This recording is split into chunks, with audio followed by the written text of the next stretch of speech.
I wanted to give my input and talk about my experience also doing natural birth control for the last year and a half. It's been really great, really interesting, and I'm gonna tell you guys all about it prior. You are someone who does not like hormones. I want to never get on the pill again. I don't ever want to get on the pill again. I definitely want children in the future, eventually, absolutely, but I am not a fan of hormones and birth control. And if that works for you, I tell you second. For me personally, I don't like, there's like a few days out the month where you can actually, you know, get pregnant. So you want to be sure that, like, 'cause ovulation days can change, and you're usually the most fertile a day before ovulation, 2 days before ovulation. Those are like your best chances of conceiving. So it's important to know exactly the date and exactly the window. So you're either extra careful or you abstain, or, you know what I mean, do what you gotta do. But you gotta be control, which means birth control without hormones, meaning no pills, no IUDs, none of that. And you're thinking about testing your LH levels every morning like I do, your cervical fluid, which this book talks about, or your basal body temperature, then I recommend getting this book. It's called Taking Charge of Your Fertility by Toni Weschler. 10-10 recommend. 10-10 recommend. Before you even think about it, get this book. Please. Get the Kindle version, the paperback version. It's on Amazon. It's about $20 to $25. Great investment because babies are more expensive. But yes, invest in educating yourself and knowing exactly what you're doing, because it can get tricky. I'm paid to promote these. This is just really like what I do, so I wanted to share it with you guys. I use the mirror. This is my favorite way to test my LH levels. I test a few times a month. The actual mirror costs about $200, and the testing ones cost about $65 for 20 of them, and they test your LH levels and your estrogen. If you are doing this method, you have to be with someone that you trust. I recommend being with a monogamous partner who's on the same page as you in regards to when you guys, or if you guys want to have children at all. That is the most important thing. Please don't do this method if you are not in a monogamous situation, for your safety and the other person's safety. And if there's a lack of trust, if one person wants, you know, a family before the other person, and, you know, there's no trust, and, you know, someone gets trapped in the situation, if that's even a thought, don't do this method, please. What you do is you pee in the morning, your first pee in the morning, without drinking any water, any fluids. And then you put the testing wand in one side and then insert the other side into your device.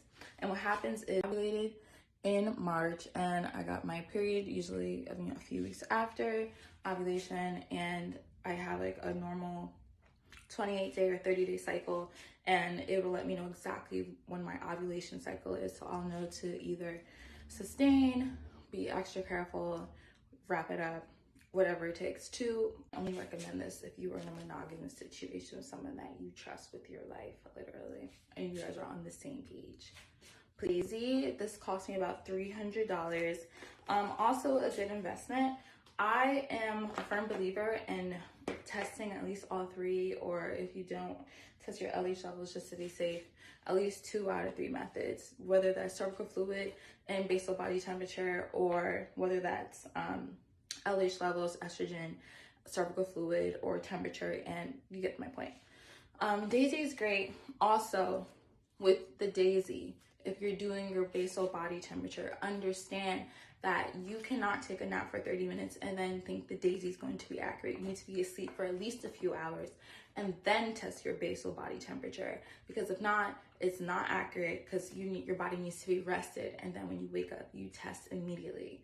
So if you think that's going to be the issue, I don't think this is the best method for you. I use this method a lot less with my temperature, but yeah, if that's going to be, if you're going to forget, you're not going to have your actual basal body temperature, I don't recommend this method. But that's also important. It's not like you're just taking your temperature at any point of the day. That's not how it works. You have to be really disciplined with this method, and you cannot play. So I am not trying to change the book, but yeah, you can see your cervical fluid here and what this looks like inside the book. Checking your cervical fluid, that's super important. literally. So as a woman, you should know different parts of the month, your discharge, your cervical fluid is going to be completely different. Sometimes I don't have to go into detail, but you'll know when ovulation is coming or is near. Also, like, pay attention to your moods, how you're feeling, like your desire, how you actually feel. Like, are you really, I'm trying to keep it PG-13, but like, you know, are you know what I'm saying? You really horny, you know what I'm saying? Then like, you know, than usual, then you might be ovulating, my sister. So be safe, be safe. Pull-up method. Some people are better at it than others, right? Also to say that some, if you look it up, some people carry sperm in their pre-ejaculate, some don't. You know, you never really could tell it, but I mean, I feel like over time you can kind of tell with your partner if they do or they don't. Or also just like flushing, he should flush and you should flush between rounds. That's also sound advice, and also really important. I also double check. I subscribe to these on Amazon, Clear Brew, just to double check when my mirror says I'm ovulating. I double check with Clear Brew to see if I'm ovulating, and I test with that also to make sure that I'm ovulating that day, so I know how to move. The pill for 8 years, since I was 17 up until about 25. I'm 27 now, but I hated it. I didn't realize how much like it impacted my body until I got off it. So it's not like I gained weight and I was still on a birth control. My gynecologist is great where I still got my period every month, but it made me so much less sensitive.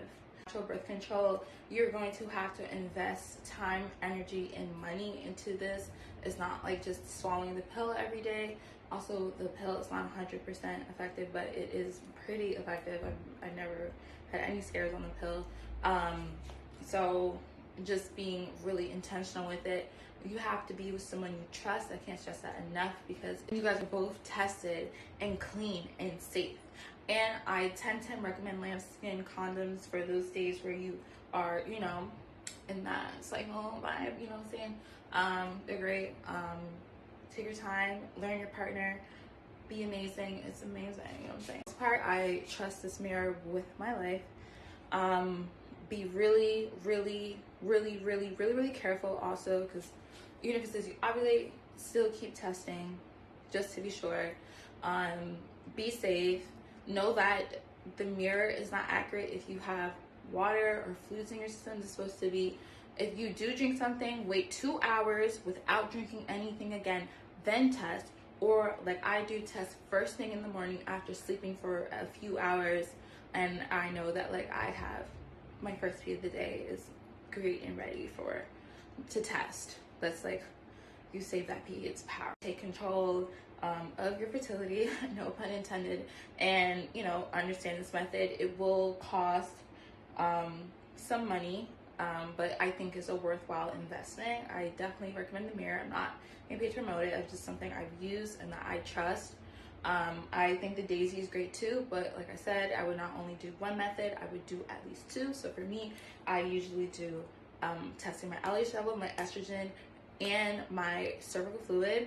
And yeah, so if you do your basal body temperature and one of the other methods, that is also amazing. But definitely do your research. I hope this video helps. Share with your friends if they're also considering it. But please educate yourself. Read this book, Taking Charge of Your Fertility. Tap into it. Be super intentional. Get your apps. Don't just get an app where you're not actually testing your LH levels or anything and it's just assuming when you ovulate. Like, know for sure when you're ovulating if you are not on any other form of birth control. If you are not ready to be a parent, like me, I'm not ready to be a parent yet, but you know, eventually, yeah, and I'll hopefully, you know, be smooth and easy with that, because the same way that you are usually tracking to get pregnant is also the same way to avoid getting pregnant, because you know when you are most fertile and most vulnerable to conceive a child. So yeah, that's super important, and I hope this video helped. I definitely recommend this method of birth control if you are willing to be in a situation where you trust someone, it's monogamous, and you're willing to put in the work and the consistency, and don't slip up, because one slip up can, you know, cause an array of I don't want to say consequences, but you know what I mean, other decisions that you have to make. So yeah, I hope this video helped. I love you guys. Have the best day. Feel free to ask me questions in the comments. Just because you are doing this naturally does not mean that you should let someone or your partner just, you know, release inside of you. I think you should still be super careful with that regardless. Just like, don't even, you know, don't play Russian roulette. Just be super duper careful. Don't like, oh, let him go crazy. You know what I'm saying? My sister, you don't gotta do that. You don't gotta do that. Don't let him do that. Don't let him do that. But you definitely can do this without getting pregnant. Just don't let him. You know what I'm saying? Mm-hmm.